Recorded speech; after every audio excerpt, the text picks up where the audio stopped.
பொன்னில்சன் sir, Kolathur வழக்கு தொடர்பான இந்த விஷயத்தில் நீதிமன்றத்தை நாடி இருக்கிறார் திமுக தலைவர் மு.க.ஸ்டாலின். இதுவரை எந்த மாநிலத்தினுடைய முதலமைச்சர்களும் நீதிமன்றத்துக்கு போகல. நிறைய முறை தேர்தல் ஆணையத்தை விமர்சிச்சிருக்கிறாங்க. தேர்தல் தோல்விக்கான காரணம் எலெக்ஷன் கமிஷன் அல்லது வாக்கு இயந்திரம் அப்படின்ற குற்றச்சாட்டை முன்வைச்சிருக்கிறாங்க. முதல் முறையாக ஒரு முன்னாள் முதலமைச்சராக இருந்துட்டு நீதிமன்றத்தை நாடி இருக்கிறார் இல்லையா? அதுதானே இந்த விவாதத்தினுடைய மையமாக மாறிடுது. எப்படி புரிஞ்சிக்க வேண்டியிருக்குது இதை? இல்லை, இப்போ இந்த முன்னாள் முதலமைச்சர்ன்ற அடைமொழி அவசியம் கிடையாது. ஏனென்றால் அவர் ஒரு வேட்பாளர், அவ்வளோதான். ஒரு வேட்பாளர் சக வேட்பாளருக்கு எதிராக வழக்கு தொடுப்பது தான்.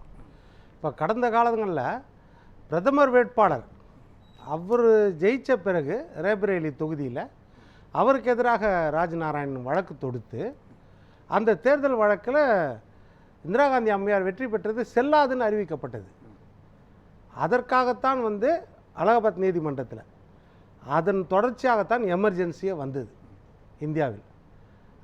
அந்த ஒரு நிகழ்வு நடந்தது காரணமே, பிரதான காரணம் அந்த வழக்கு தான். அதுபோல் வழக்குகள் நிறையா நடந்திருக்குது, இல்லைன்னு சொல்லலை. இந்த வழக்கை பொறுத்த வரைக்கும் இதில் என்ன இருக்கும் முக்கியத்துவம் அப்படின்னு பார்த்தீங்கன்னா, அந்த வழக்கில் அந்த வழக்கில் மெயின் காரணம் என்னன்னா, ஒரு ஐஏஎஸ் அதிகாரி இல்லை இப்போ ராஜினாமா செய்துவிட்டு காரணத்துக்கு அந்த கிரவுண்டில் தான் இல்லை நான் காரணத்துக்கு இப்போ ஒவ்வொரு வழக்கும் எடுத்துக்கிட்டால் நிறையா காரணங்கள் சொல்லிங்க சார். அது ஒன்று தான். இல்லை அது கிடையாது. நான் சொல்கிறது முக்கியத்துவம் கருதி சொன்ன வழக்கு, அவ்வளோதான். காரணங்களை பற்றி கேட்கவே இல்லை. தீர்ப்பு என்ன வந்துச்சு, தொடுத்த காரணம் என்ன, அவ்வளோதான். தொடுத்தது ஒரு பிரதமருக்கு எதிராக. நீங்கள் முன்னாள் முதலமைச்சர்னு சொன்னதால் பிரதமருக்கு எதிராக தொடுத்த வழக்கை நான் உதாரணம் காட்டுறேன், அவ்வளோதான்.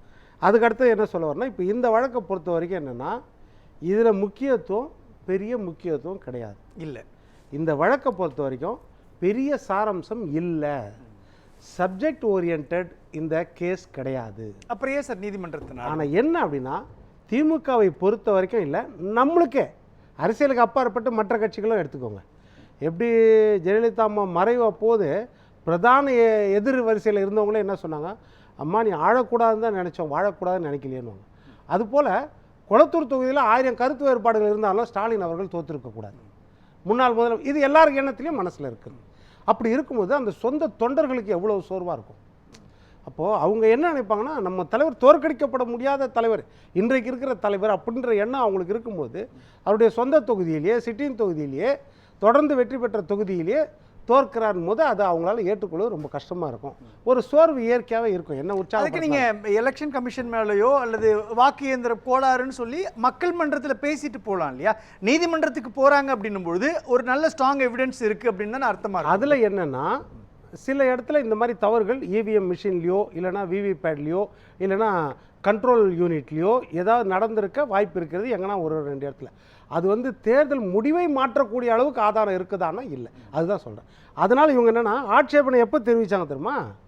4ஆம் தேதி தேர்தல் முடிவு வந்தவுடனே 7ஆம் தேதி ஆட்சேபனை தெரிவித்தாச்சு.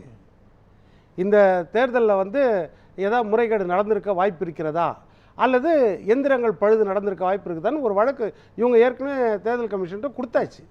7 மே அன்றைக்கே கொடுத்தாச்சு. தேர்தல் ரிசல்ட் 3ஆவது நாள் கொடுத்தாச்சு. ஆனால் 3 மாதம் எடுத்துக்கிட்டாங்க இது விசாரணை வைக்கிறதுக்கு, ஆய்வுக்கு கொண்டு வர்றதுக்கு. தேர்தல் கமிஷன் 3 மாதம் எடுத்துகிட்டு 29 ஜூலை தான் அதை இம்ப்ளிமெண்ட் பண்ணுறாங்க. அன்றைக்கி தான் வராங்க. சாம்பிளுக்கு 14 தொகுதிகளில் இருக்கிற அத்தனை ஓட்டிங் மிஷினும் அது மாதிரி கண்ட்ரோல் யூனிட்டும் சரி விவிபேட்டும் நாங்கள் வெரிஃபை பண்ணுறோன்னு சொல்கிறாங்க. மொத்த வேட்பாளருக்கும் பார்த்தா ஒரு இடத்துல 2லேருந்து 3 மிஷின் இருக்குது, அந்த ஓட்டிங் மிஷின். அதை கணக்கு போடும்பொழுது அதில் ஆய்வில் கண்டுபிடிக்கப்பட்டது என்னென்னா, சில 157வது பூத்தில் பார்த்திங்கன்னா, அதாவது டேக் ஒன்று இருக்கும். அந்த மிஷின் முடிஞ்சோடனே சீல் வச்சுன்னு ஒரு டேக் போடுவாங்க. அந்த டேக்கில் எந்த தொகுதி, எழும்பூர் தொகுதியா இல்லைன்னா இந்த மாதிரி கொளத்தூர் தொகுதியா, பூத் நம்பர், முகவரி, இது எல்லாமே கையெழுத்தோடு இருக்கும், அதிகாரி கையெழுத்தோடு இருக்கும். அந்த டேக் இல்லாமல் புது டேக் இருக்குது, புது டேக்கு, அதில் எதுவுமே எழுதாமல் இருக்குது சில மிஷினில் பார்த்திங்கன்னா. இதை என்கொயரி பண்ணும்போது இல்லை இது கிளரிக்கல் எரர் அப்படின்னு சொல்கிறாங்க. அதற்கடுத்தது பார்த்திங்கன்னா 286வது மிஷின் இவிஎம் மிஷின், அதில் மிஷின்லேயே கோளாறு இருக்கிறது அப்படின்னு பார்க்குறாங்க. அடுத்தது 79208 இந்த பூத்துகளில் என்னென்னா, பேலட் யூனிட்டில் ஓட்டு போட்ட உடனே கண்ட்ரோல் யூனிட்டில் சரண்டர் ஆகிடும், க்ளோஸ் ஆகிடும். மறுபடியும் கண்ட்ரோல் யூனிட் அதிகாரி அதை ஆன் பண்ணாதான் அடுத்த ஓட்டு போட முடியும். இந்த கண்ட்ரோல் யூனிட் என்ன செய்யுதுன்னா அந்த ஓட்டிங் மிஷினை ஐடென்டிஃபை பண்ண மாட்டேது, அடையாளம் பண்ண முடியல. அது ஏற்கனவே இருக்கிற மிஷின், இது ஆய்வுக்கு வரும்போது அதை அடையாளம் பண்ண மாட்டேங்குது. அப்போ அது சொந்த மிஷினை செக் பண்ணுறதுக்கு இடையூறு பண்ணுது. இதை கண்டுபிடிச்சி வச்சுருக்காங்க. இதற்கு மேலே என்ன சீல், 2 சீல் இருக்கணும். அந்த 2 சீலில் ஒரு சீல் இல்லை, இன்னொரு சீல் என்னென்னா அது வந்து சரியான சீலாக பொறுத்தலை அப்படின்றதையும் பார்த்துருக்காங்க விவிபேட்டில். இது எல்லாமே கண்டுபிடிச்சி அப்ஜெக்ஷன் தெரிவித்து 8 மிஷின் வரைக்கும் செக்கிங் வரும்போது அதில் 3 மிஷின்களில் மிஸ்டேக் இருக்குது. அப்போ 30% வந்து எரர் இருக்குதுன்னு சொல்லிட்டு அதோட இப்போ அந்த 30% தான் வெற்றி தோல்வியை தீர்மானிக்கக்கூடிய இடத்துல இருக்குது. நாளைக்கு இதை நீதிமன்றத்தில் இதை சொன்னாங்கன்னா முன்னாள் முதலமைச்சர் ஸ்டாலினுடைய வெற்றி உறுதி செய்யப்படுமா? என்ன மூவ்மெண்ட்டுக்காக இது சாம்பிள் சர்வே தான். 286 இவிஎம் எந்திரங்கள் இங்கே பயன்படுத்தப்பட்டது கொளத்தூரில்.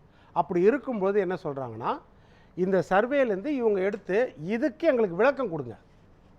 ஒன்று தேர்தல் கமிஷனோ இல்லைன்னா அந்த இவிஎம் மிஷின் மேனுஃபேக்சரர்ஸோ அவங்களும் நீதிமன்றத்தில் இதுக்குரிய விளக்கங்கள் கொடுங்க. இது வந்து தேர்தல் முடிவை பாதிக்கப்படக்கூடிய அளவில் இருக்குதா அப்படின்னா அதை தான் கிளைம் பண்ணுவாங்க.